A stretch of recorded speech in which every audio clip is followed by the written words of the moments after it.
विद्यार्थी मित्रों नमस्कार। हमने पहले भाग में पाठ 3 क्या निराश हुआ जाए इस निबंध की चर्चा की थी। अब दूसरे भाग में हम उसी निबंध को आगे बढ़ाएंगे।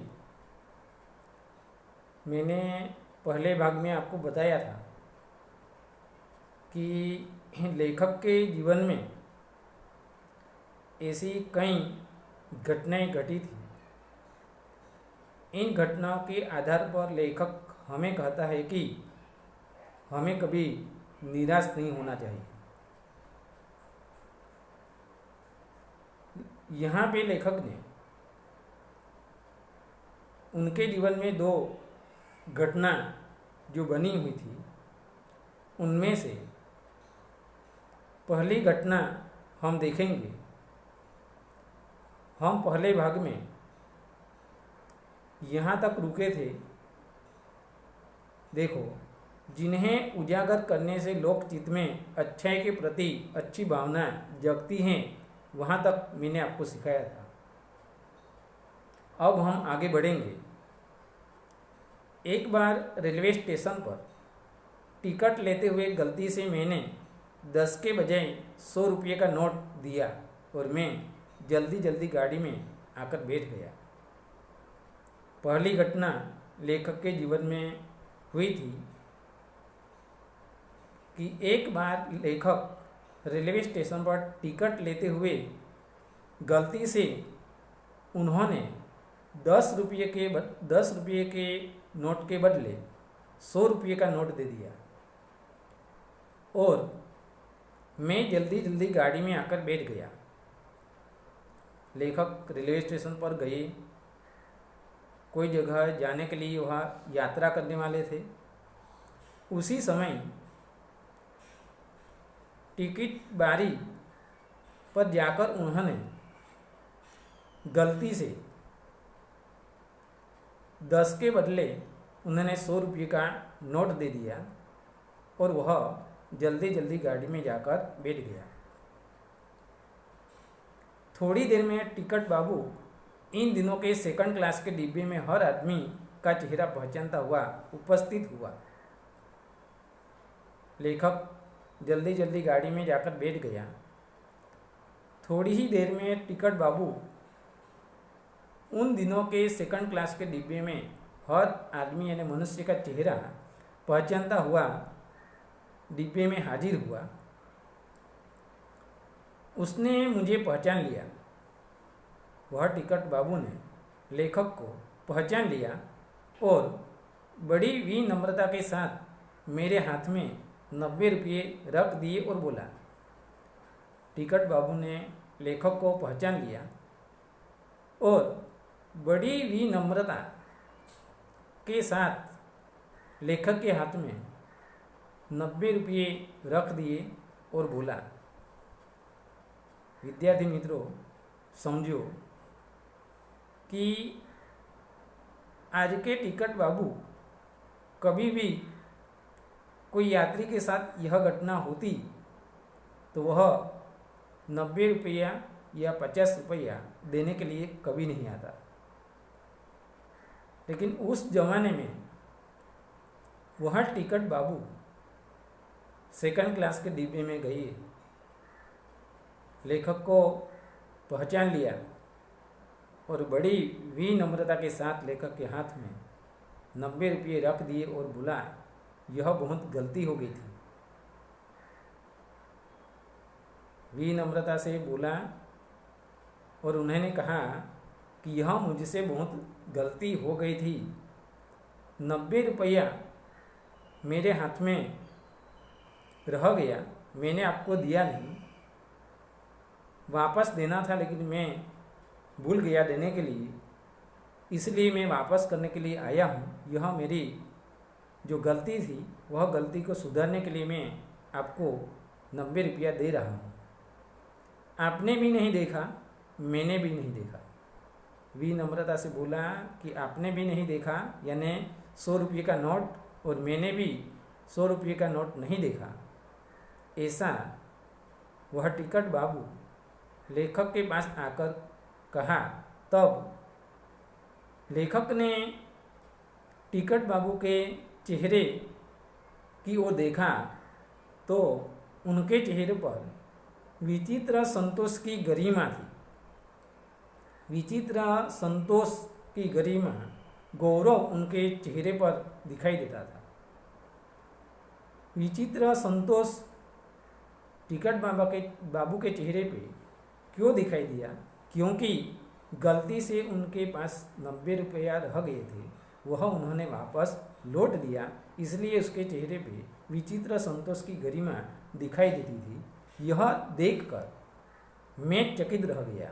यह देखकर लेखक आश्चर्यचकित रह गया।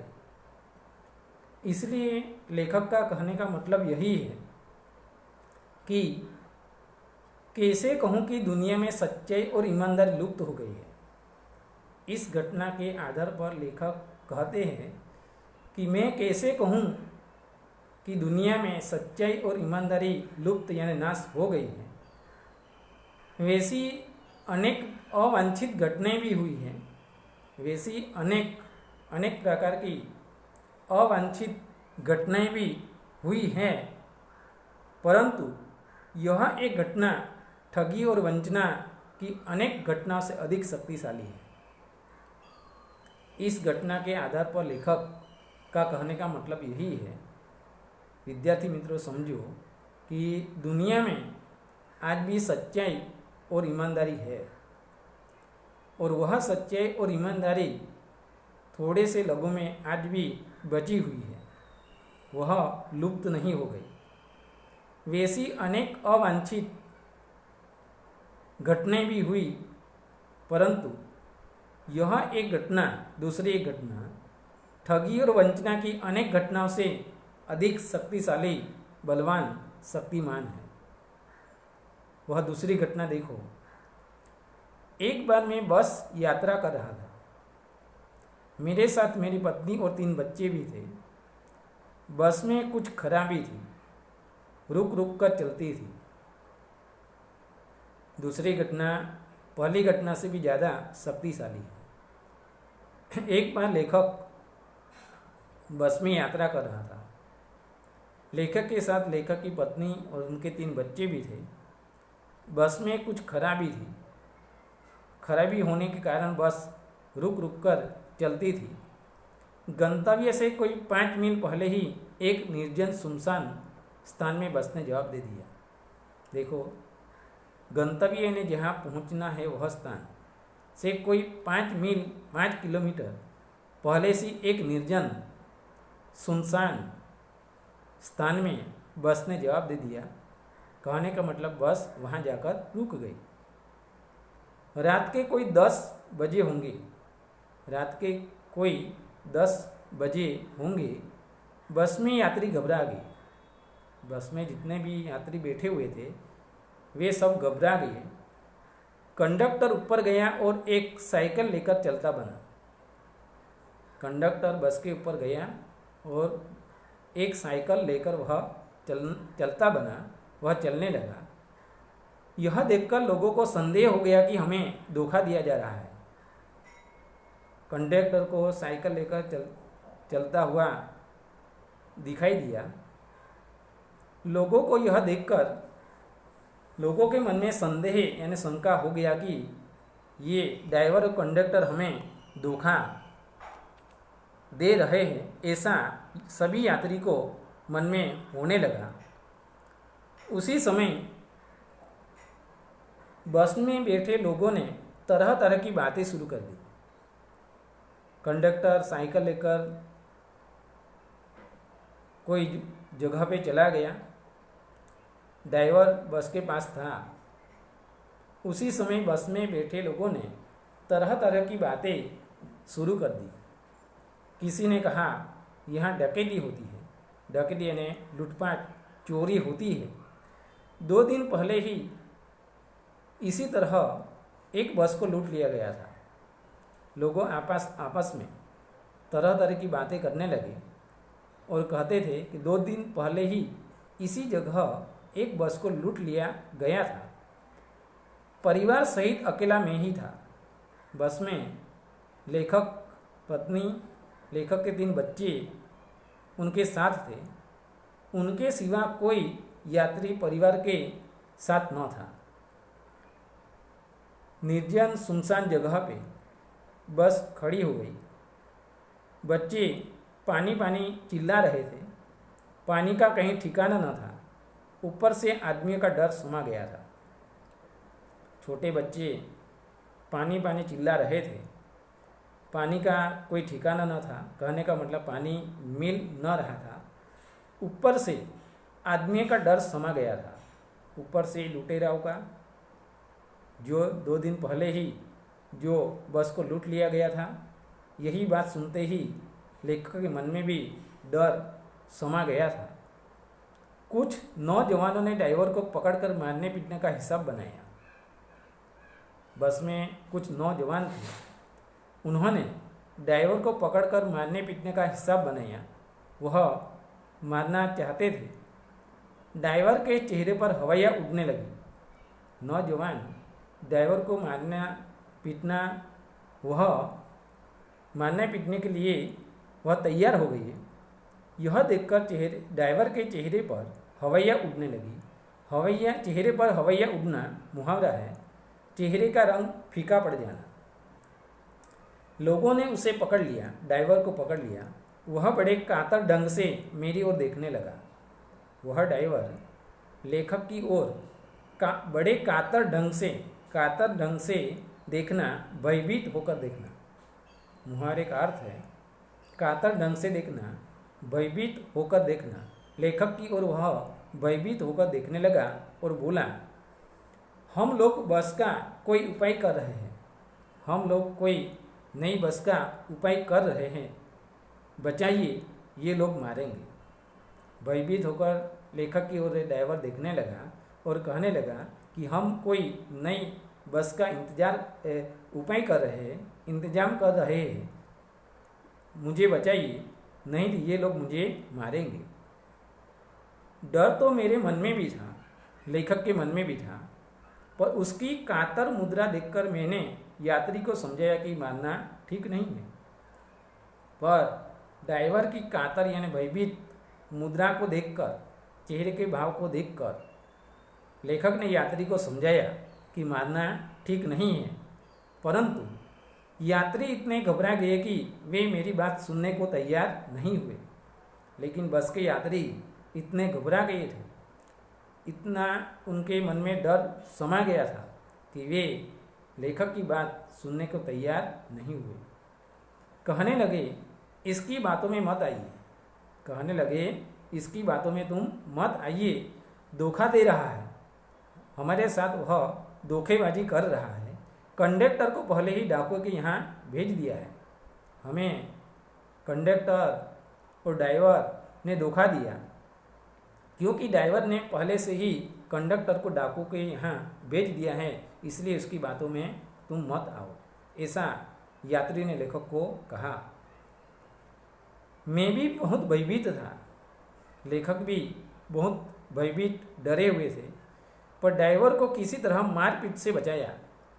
लेखक भी बहुत भयभीत थे, पर ड्राइवर को किसी तरह नौजवान जो मारने पीटने का हिस्सा बनाना चाहते थे, उनसे ड्राइवर को लेखक ने बचाया।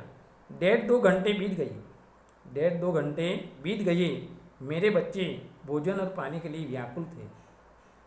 1.5-2 घंटे बीत गए। लेखक के बच्चे भोजन और पानी के लिए व्याकुल हो गए थे, परेशान थे। मेरी और मेरी पत्नी की हालत बुरी थी। लेखक और लेखक की पत्नी की हालत भी हालत का मतलब है दशा बुरी थी। लोगों ने ड्राइवर को मारा तो नहीं, पर उसे बस से उतारकर एक जगह घेर कर रखा। लोगों ने ड्राइवर को मारा तो नहीं, लेकिन उसे बस से उतारकर एक जगह घेर कर रखा, क्योंकि ड्राइवर भाग न जाए। इसलिए बस के यात्री ने उन्हें एक खुली जगह में उतारकर घेर कर रखा। कोई भी दुर्घटना होती है, अकस्मात होता है, तो पहले ड्राइवर को समाप्त कर देना उन्हें उचित जान पड़ा। कोई भी दुर्घटना होगी तो सबसे पहले ड्राइवर को समाप्त कर देना यात्री को उचित यानी योग्य जान पड़ा। ये गिड़गिड़ाने का कोई विशेष असर नहीं पड़ा। लेखक यात्री को गिड़गिड़ाने लगे, उनको समझाने लगे, लेकिन समझाने का कोई विशेष यात्री पर असर नहीं पड़ा। इसी समय क्या देखता हूँ कि एक खाली बस चली आ रही है। सभी यात्री घबराए हुए हैं। सभी यात्री को लेखक समझाते हैं, लेकिन उन पर कोई विशेष असर नहीं पड़ा। इसी समय लेखक क्या देखता है कि एक खाली बस चली आ रही है और उस पर हमारा बस कंडक्टर भी बैठा हुआ है। खाली बस आ रही और उस बस पर जो कंडक्टर था वह कंडक्टर भी बैठा हुआ था। उसने आते ही कहा, अड्डे से नई बस लाया हूँ। उसने आते ही कहा कि मैं बस डिपो से एक नई बस लाया हूँ, इस पर बैठिए, उस बस पर बैठिए। वह बस चलाने लायक नहीं है।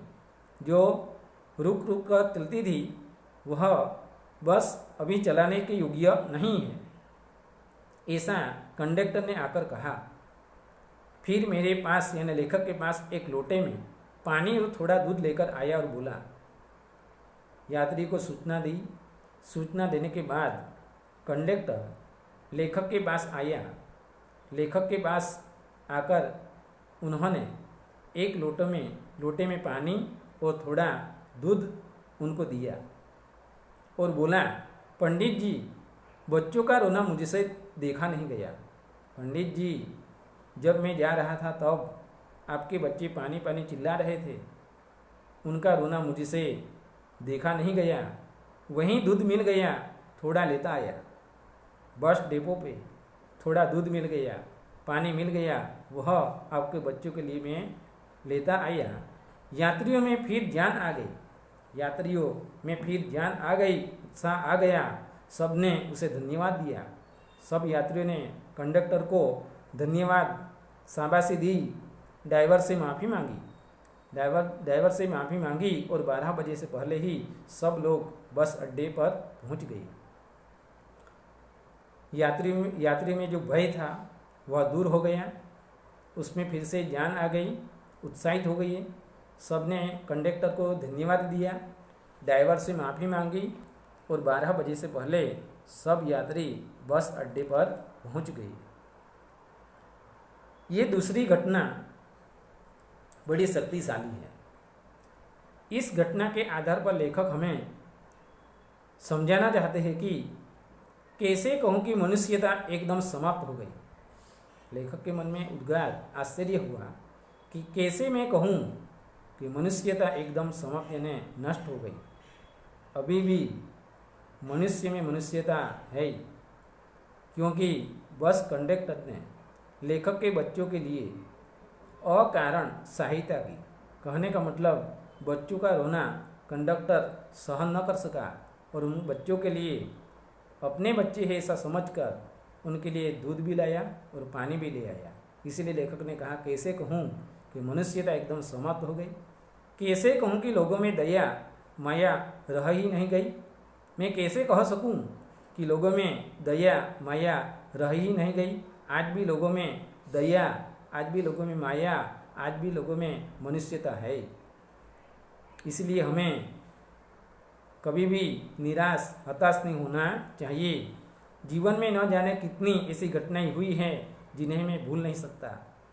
हमने तो लेखक के जीवन में बनी हुई 2 घटना को देखा, लेकिन लेखक कहते कि मेरे जीवन में न जाने कितनी ऐसी घटनाएं हुई है जिन्हें मैं कभी भी भूल नहीं सकता।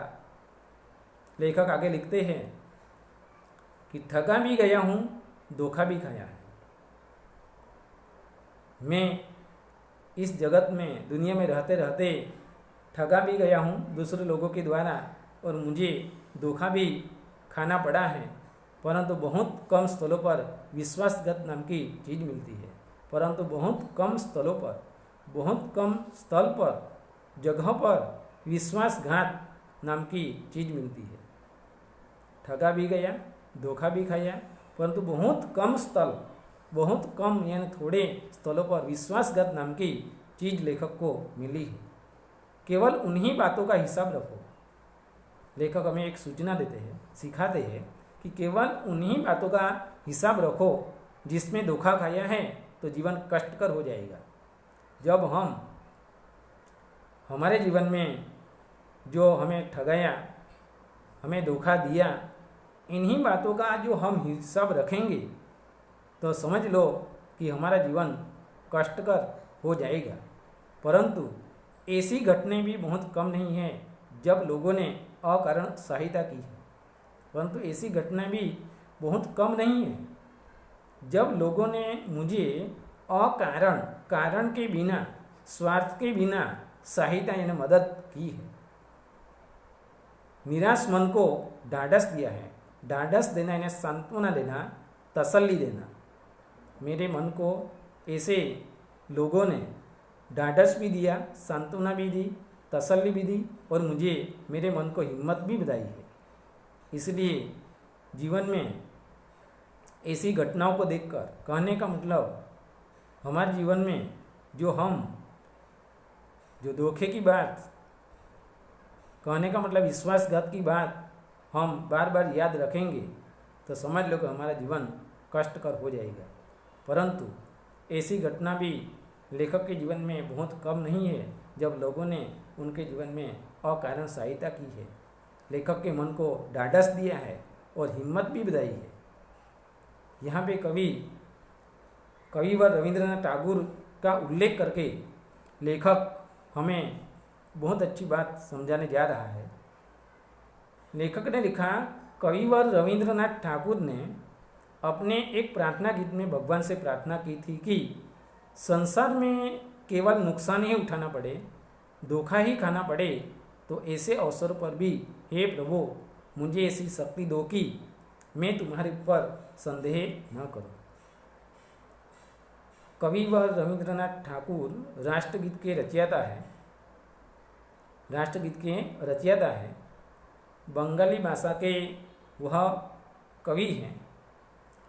वह रविंद्रनाथ ठाकुर ने अपने एक प्रार्थना गीत में भगवान से प्रार्थना की है।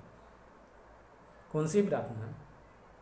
कि संसार में केवल मुझे नुकसान ही क्यों न उठाना पड़े, धोखा ही क्यों न खाना पड़े, ऐसे अवसर यानी समय पर भी हे प्रभु तुम मुझे ऐसी शक्ति दो कि मैं तुम्हारे ऊपर संदेह न करूं। आज लोग दूसरे व्यक्ति पे, दूसरे मनुष्य पर वह शंका, संदेह करते हैं। कभी कभी हम भगवान को शिकायत करते हैं कि मेरे जीवन में यह नुकसान आया, मेरे जीवन में यह विपत्ति आई।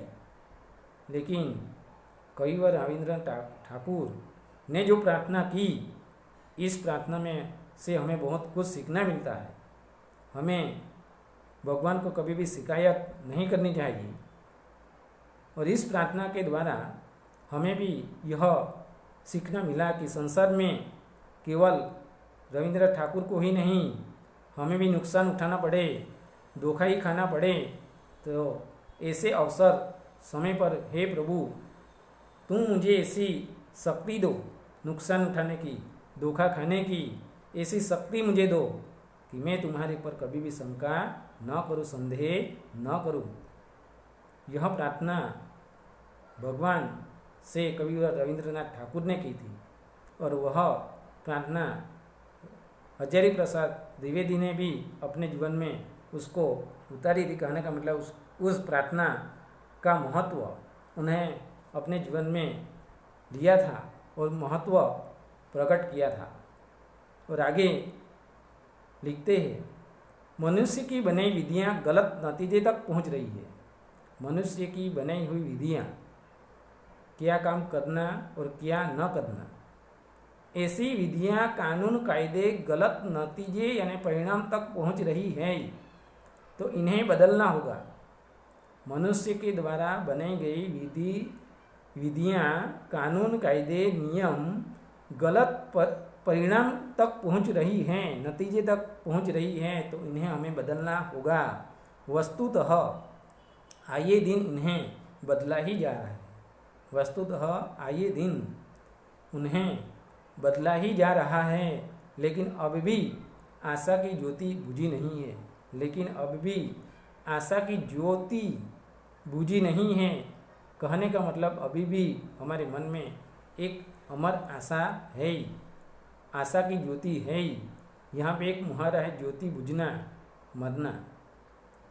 लेखक कहते हैं कि अब भी ऐसी परिस्थिति में भी, ऐसे माहौल में भी एक आशा की ज्योति जलती है, वह कभी भी बुझी नहीं है। इसलिए हमें हताश निराश होने की ज़रूरत नहीं है। महान भारतवर्ष को पाने की संभावना बनी हुई है और बनी रहेगी। महान, सबसे बड़ा भारतवर्ष को प्राप्त करने की संभावना बनी हुई है।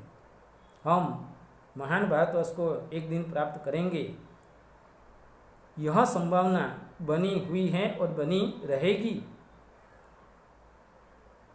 और अंत में लेखक कहते हैं कि मेरे मन, निराश होने की ज़रूरत नहीं है।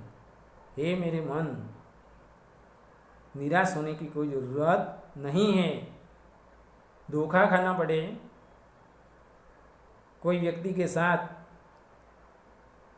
हमें विपत्ति मुश्किल में कुछ बोलना पड़े, ऐसी परिस्थिति में भी हमें कभी, लेखक कहते हैं उसी तरह, हे मेरे मन, तुझे निराश होने की कोई ज़रूरत नहीं है। ऐसा कहकर हजारी प्रसाद द्विवेदी ने हमें एक नई आशा की ज्योति बताई है, और वह आशा की ज्योति हमें सदा के लिए जलती रखनी है।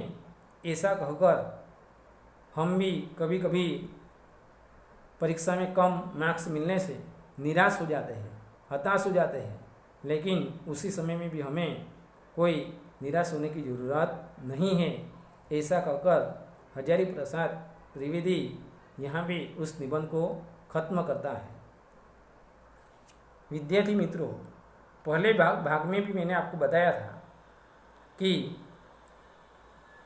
जो स्वाध्याय के प्रश्न हैं, वह स्वाध्याय के प्रश्न आपको नोट में लिखना है। यहाँ पे शब्दार्थ और टिप्पणी दी गई है। मुहावरे भी मैंने आपको बताया है उसका अर्थ, और स्वाध्याय के एक एक वाक्य में प्रश्न है, वह प्रश्न आपको लिखना है। 6 प्रश्न है, 2 वाक्य में 4 प्रश्न हैं, 5-6 वाक्यों में 4 प्रश्न हैं, और मुहावरे का अर्थ देकर वाक्यों में प्रयोग कीजिए। शब्द समूह के लिए एक शब्द लिखना है, विशेषण बनाना है, भाववाचक संज्ञा बनाना है, और विरोधी शब्द भी आपको लिखना है। ये सारा स्वाध्याय का जो प्रश्न है, वह प्रश्न आपको अपनी नोट में लिखना पड़ेगा और प्रश्न का उत्तर भी तैयार करना पड़ेगा। यहाँ पे हम यह निबंध खत्म करते हैं। अस्तु।